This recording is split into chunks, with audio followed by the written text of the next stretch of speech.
Hey guys, Blake with Texas Bee Supply here, or rather Blake with Texas Bee Supply's hands. So let's talk about honey-bound hives. So this is a hive that we did a little bit too good of a job feeding, and they've got so much honey that the queen doesn't have anywhere to lay. Now, this is less and less of a concern the later in the year we get. So if it's, I'm going to say, mid-November or later, I'm not that concerned because the queen doesn't need to lay much anyway. However, if it's, the summer or early fall, you want to make sure a queen has room to lay so that she can keep laying.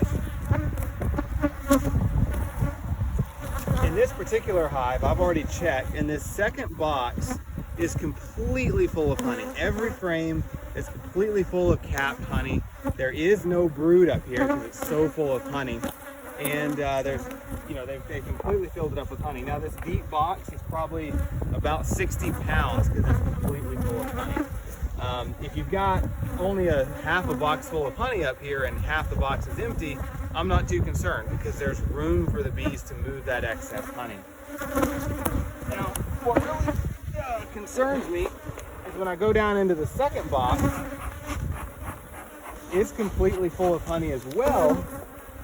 And as I'm going through here, there's our half of our strips for treating for mites. As I go through here, the queen doesn't have anywhere to lay. So all these bottom frames are completely full of capped honey.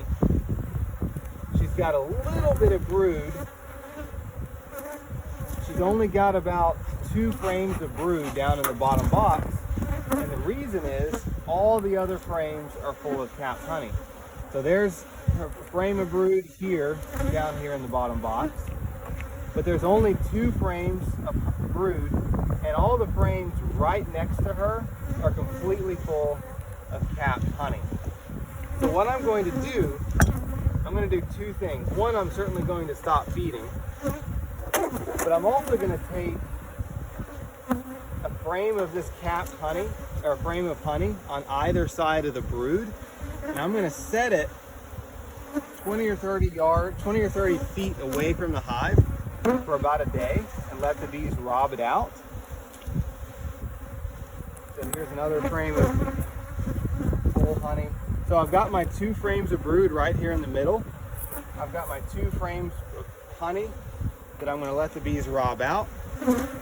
Once the bees have robbed out my 2 frames of honey, and it only takes about a day, I'm going to bring them back and I'm going to put them back in the hive on either side of that brood right where they were.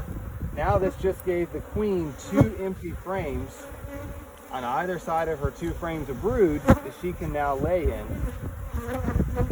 And I'm going to put this top box completely full of honey back on the hive. It's also not a bad idea to put an extra box on top.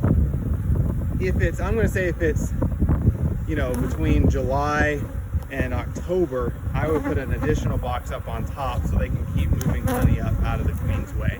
If it's, mid-October or November, you probably don't need that extra box. But letting the bees rob out those 2 frames in the brood nest is a great way to give that queen a little bit of extra room.